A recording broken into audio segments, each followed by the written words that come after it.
At 9:16 in the morning, a quiet street in Los Angeles would soon turn into a battlefield. People are walking into coffee shops, cars are stopping at traffic lights, a helicopter is already hovering overhead, but nobody knows why, at least not yet. A man steps out of a bank wearing black body armor from head to toe, raises a rifle that looks too big to be real, and starts firing into the street.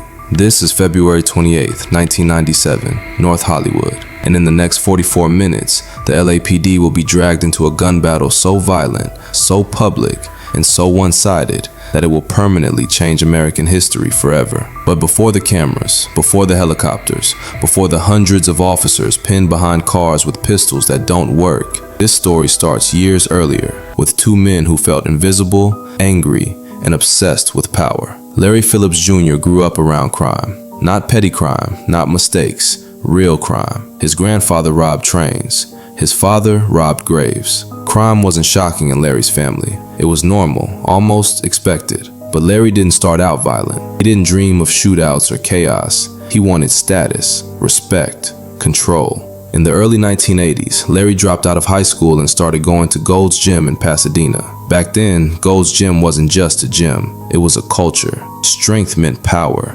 Size meant dominance. Larry wanted that. He trained obsessively, lifted heavy, studied his body, watched others grow faster than him, bigger than him, better genetics. And slowly, the truth hit him. No matter how hard he worked, he wasn't going to be elite. That frustration stayed with him. Larry wanted to look successful, even if he wasn't. He tried stealing suits to dress the part. He got caught, arrested, embarrassed. After getting out, he became a real estate agent. On paper, it looked clean, professional, legit. But Larry couldn't resist shortcuts. He started running small scams. Nothing flashy, quiet fraud, taking advantage of clients.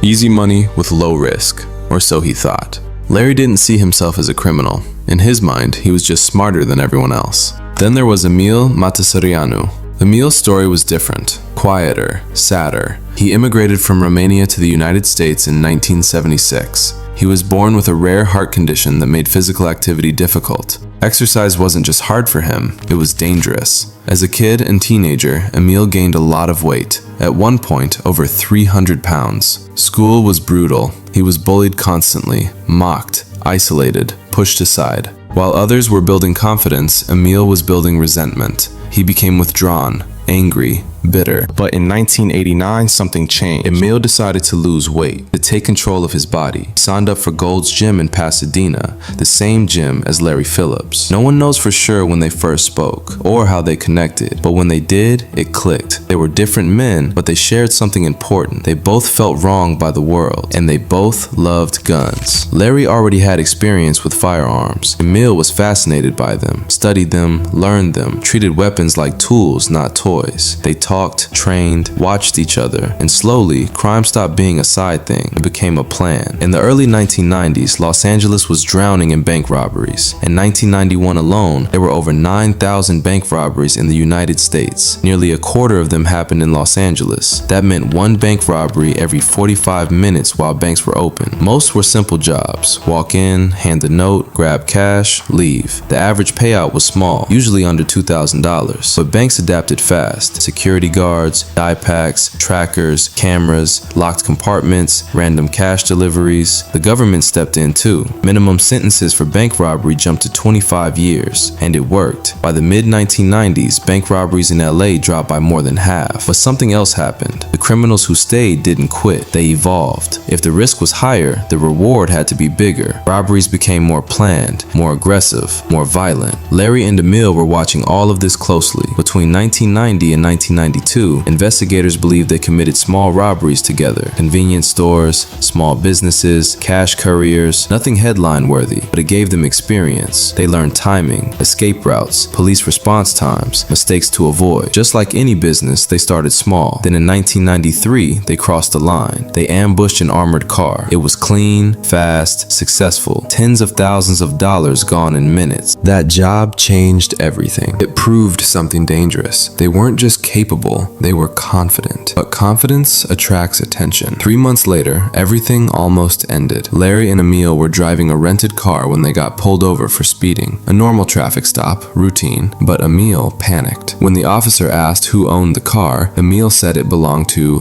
Dennis's mom. Dennis was Larry's fake name. The officer ran the plates. The story didn't match. They were arrested on the spot. Inside the car, police found enough equipment to shock even seasoned officers. Rifles, handguns, thousands of rounds of ammunition, smoke bombs, police scanners, improvised explosives, fake license plates, full body armor. This wasn't robbery gear. This was war gear. They were charged with conspiracy to commit robbery and sent to jail. The weapons were confiscated. As convicted felons, they were now banned from legally owning guns. For most criminals, this would have been the end. For Larry and Emil, it was a lesson. They learned how close they came to losing everything, and they learned what not to do next time. After getting out, they didn't slow down. They escalated. In 1995, they murdered a security guard during an armored car robbery. By 1996, they were executing military-style bank robberies. 2 Bank of America branches, overwhelming firepower, in and out in minutes, hundreds of thousands of dollars. No hesitation, no mercy. They didn't see police as authority anymore. They saw them as obstacles. Larry became obsessed with preparation. Weapons, armor, ammunition, scenarios. Emil followed. They trained harder, planned deeper, bought illegally, modified weapons, tested limits. They studied police gear. What they noticed was simple. Most officers carried pistols. Some had shotguns. Almost none had rifles that could penetrate body armor. Larry and Emil did. By late 1996, they were already thinking bigger. They wanted one final job. A job so fast, so aggressive that police wouldn't have time to react. A job where intimidation alone would control the room. They started scouting locations, traffic patterns, escape routes,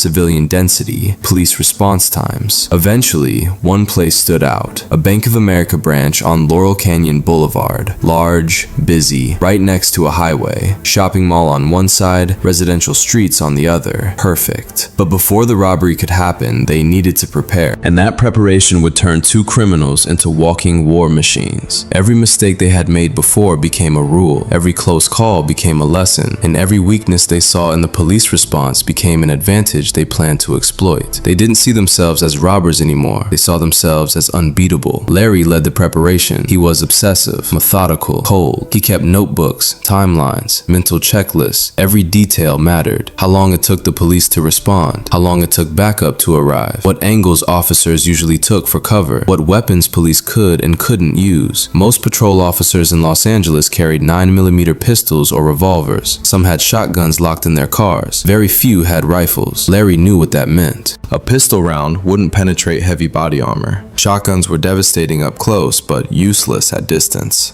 Larry planned to stay far enough away to stay safe. Emil supported every step. He handled logistics, transport, ammunition, modifications. If Larry was the strategist, Emil was the engineer. Together, they started collecting weapons. Not hunting rifles, not handguns, military-grade firepower. They acquired Chinese-made Norinco Type 56 rifles, essentially AK-47 variants. Reliable, powerful, easy to modify. They fitted them with 100-round drum magazines. They added a Bushmaster XM15, a compact AR-style rifle illegally modified for automatic fire. They added an HK-91 battle rifle, chambered in .308, designed for long-range combat, devastating against vehicles and walls. For close range, they carried pistols as backups. But the real focus wasn't the guns, it was the armor. Larry became obsessed with protection. Standard Kevlar vests weren't enough for him. He wanted coverage everywhere. They acquired ballistic vests, then reinforced them with heavy steel plates on the chest and back.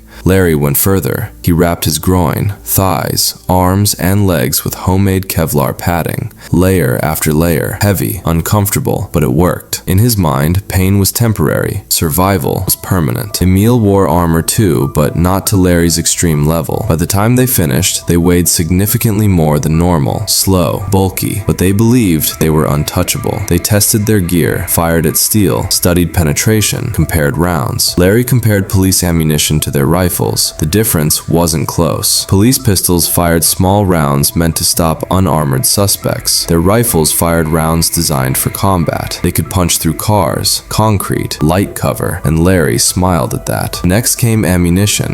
Thousands of rounds. Not hundreds, not a backup stash. Enough to fight for nearly an hour. They packed magazines, drum after drum. They carried extra ammo on their bodies. They didn't plan to reload often. They planned to overwhelm. But weapons and armor weren't enough. They needed the right target. They studied banks across Los Angeles, security layouts, vault structures, cash flow patterns. They focused on Bank of America branches, large, predictable, busy. Eventually, they locked in on the Laurel Canyon Boulevard location in North Hollywood. This bank checked every box. It was large, the biggest in the area. It sat right next to the 170 freeway, offering fast access in and out. To the west, a busy shopping mall, civilians everywhere. Police would hesitate to fire recklessly. To the east, quiet residential streets, narrow roads, plenty of cover, perfect for escape. Parking lots on both sides, multiple options. Larry loved that. They studied delivery schedules. They believed the vault would be heavily stocked on Friday mornings. They planned the timing carefully, early enough to avoid rush hour, late enough to guarantee cash. They sewed watch faces into their gloves so they could track time without looking suspicious. 8 minutes, that was the goal. In and out, over $500,000, gone before police could organize. They rehearsed scenarios. What if police arrived early? What if the vault was delayed? What if hostages panicked? The answer was always the same. Firepower, fear, control. Larry believed violence wasn't a last resort, it was a tool. They also prepared psychologically. They expected resistance, expected chaos. They knew they might have to shoot their way out, and they were ready for that. Before the robbery, they spent days assembling everything, packing bags, checking weapons, inspecting armor. They parked the car just before 9:16 a.m. The street looked normal, quiet, almost boring. People were walking in and out of stores. Cars passed by without slowing down. No sirens, no signs of trouble. Larry and Emil stepped out of the white Chevrolet wearing long coats. Underneath, the armor, the weapons, the weight of years of preparation. Larry scanned the street. That's when he saw it. A police cruiser driving past the bank, not stopping, just passing. For a moment, everything froze. Larry didn't know if the officers had noticed them, didn't know if they had made eye contact, didn't know if backup was already being called. This was the moment where most people would abort. Larry didn't. He kept walking. They entered the bank. Inside, customers were using the ATMs. Tellers were working behind the counters. No one screamed, no one ran. Larry grabbed a man near the ATM, threw him to the floor, and fired a shot into the ceiling. The sound was deafening. They loaded their white Chevrolet Celebrity, an unremarkable sedan that wouldn't draw attention. Inside, guns, ammo, armor, duffel bags. They took phenobarbital before the job, a drug normally used to prevent seizures. For them, it was about staying calm, slowing the nerves, dulling fear. Larry didn't want hesitation. He wanted focus. By the morning of February 28, 1997, everything was set. What they didn't know was that one small detail inside the bank would ruin everything. And once that happened, there would be no way out. Emil rushed to the security door and forced the assistant manager toward the vault. Larry shouted commands, his rifle pointed at anyone who moved too slowly. Everything was happening fast, too fast. Outside, the police cruiser Larry had seen earlier had already called it in. Armed robbery in progress, full tactical gear. Backup was coming. Inside the vault area, Emil realized something was wrong. There was no single large vault. Instead, there were dozens of smaller compartments. Each one needed its own key. Each one took time. This wasn't in the plan. Worse, the cash delivery they expected that morning hadn't arrived. The schedule had been randomized. There was far less money than they anticipated. Seconds stretched into minutes. Larry checked his watch. 3 minutes gone. He stepped back outside to check the street. Police cars were already positioning themselves across the road. They were early. This was going bad. Back inside, Emil stuffed what he could into his duffel bag. He didn't know it yet, but several dye packs were hidden inside. At around 8 minutes, Larry stepped out again. This time, he didn't hesitate. He raised his rifle and opened fire. The street erupted. Police officers dove for cover behind cars, walls, anything they could find. Bullets smashed through windshields. Metal screamed. Glass exploded. Larry stood in the open, firing controlled bursts down Laurel Canyon Boulevard. Officers fired back. Some shots hit him. None of them stopped him. Their bullets flattened against his armor or missed entirely. From over 200 feet away, their pistols were almost useless. Larry's rifle wasn't. Cars were shredded. Walls cracked. Asphalt sparked. After several minutes, Emil stepped outside to join them. Now there were two of them. Two armored men firing automatic automatic weapons in the middle of a busy street. Civilians were caught everywhere. Some were hit, others barely escaped. News helicopters began circling overhead. The world was watching. Then, Emil's bag exploded. The dye packs detonated violently, filling the air with red smoke. At nearly the same moment, a bullet grazed Emil just above the eye. Blood ran down his face. He touched his head, confused, and left a bloody handprint on a car hood. The helicopters captured everything. Emil ran back to Larry and told him the money was ruined. Larry made a snap decision. He left the bag behind. This wasn't about money anymore. This was about survival. They tried to retreat toward the car. Larry laid down covering fire while Emil moved.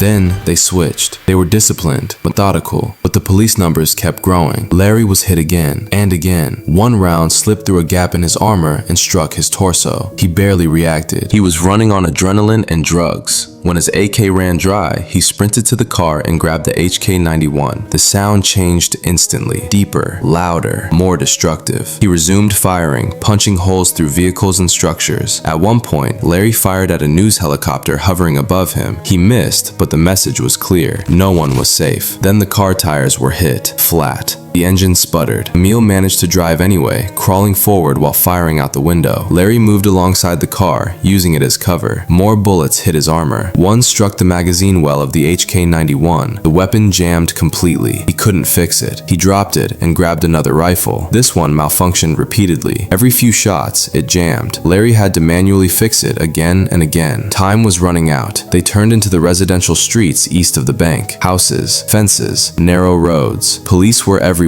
now. In the confusion, Larry and Emil lost sight of each other. Larry took cover behind a semi-truck. Emil drove ahead, expecting Larry to follow. Neither one realized they were separated. Larry was trapped, pinned between a truck, a fence, and advancing officers. He kept firing. Then he was hit in the back. One bullet struck armor, another missed and tore through his body. Severe bleeding. Panic finally broke through. His rifle jammed again. This time, instead of fixing it, he made it worse. He pulled the charging handle repeatedly. The weapon was dead. Larry crawled under the truck. Police forced him out with gunfire. He pulled his pistol and fired one-handed. A bullet struck his hand. The gun fell. Larry Phillips Jr. was dead.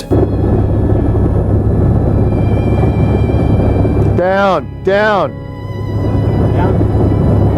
You're all right. Not far away, Emil was still moving. He abandoned the disabled car and tried to steal another. One driver escaped. Another wasn't so lucky. Emil fired through a windshield and forced the driver to flee, but the truck wouldn't start. SWAT arrived. They surrounded him. A brutal firefight followed. Eventually, Emil ran out of rifle ammunition. As he switched weapons, officers noticed his legs were unprotected, so one of them went down and saw a clean shot between the tires of the cars. Then he fired, again and again. His legs collapsed. He dropped his weapon. He raised his hands, but officers, still taking cover, didn't see it immediately. More rounds hit him. By the time he was handcuffed, he was bleeding heavily. He lay on the pavement for nearly an hour. No medics were allowed in. They thought a third gunman might still be out there. Emil bled to death in the street. The gunfire stopped, but the city didn't exhale. For hours, North Hollywood stayed frozen. Streets blocked, helicopters hovering, officers moving slowly, cautiously, as if the violence might start again at any second. Police believed there could be a third gunman. There wasn't. By the time the area was cleared, Larry Phillips Jr. was dead near the semi-truck. Emil Matasaranu was handcuffed in the street, bleeding out from multiple gunshot wounds to his legs. 56 minutes passed before Emil died. That detail would matter later. In total, over 300 LAPD officers responded. 12 officers were wounded. 8 civilians were hit. More than 2,000 rounds were fired in under an hour, and somehow, only 2 people were killed. Both of them, the men who started it. Almost the entire shootout had been captured on live television. Millions of people watched police officers pinned behind cars, outgunned, unable to stop 2 armored men walking down the street with rifles. Some officers had to run into nearby gun stores and borrow AR-15s. That image alone told the story. Afterward, the LAPD searched Larry and Emil's homes. They found more weapons, more ammunition, more armor, bomb-making materials, detailed planning notes. This wasn't a spontaneous crime. It was a private war. Public reaction was immediate. Questions poured in. Why didn't police have rifles? Why couldn't their weapons penetrate armor? Why did it take so long to stop two men? Inside law enforcement, the answer was obvious. Policing had changed. Criminals had changed. And police were no longer equipped for what they were facing. Within months, departments across the United States began upgrading. Patrol rifles became standard. Body armor improved. Tactical training changed. Communication protocols were rewritten. The North Hollywood shootout didn't create police militarization, but it accelerated it. It forced a reckoning. Years later, Emil's death would be debated. Lawsuits would follow. Mistakes would be acknowledged. But none of that changed what had already happened. For 44 minutes, two men exposed a dangerous gap between criminals and law enforcement. And once that gap was visible, it could never be ignored again. North Hollywood returned to normal.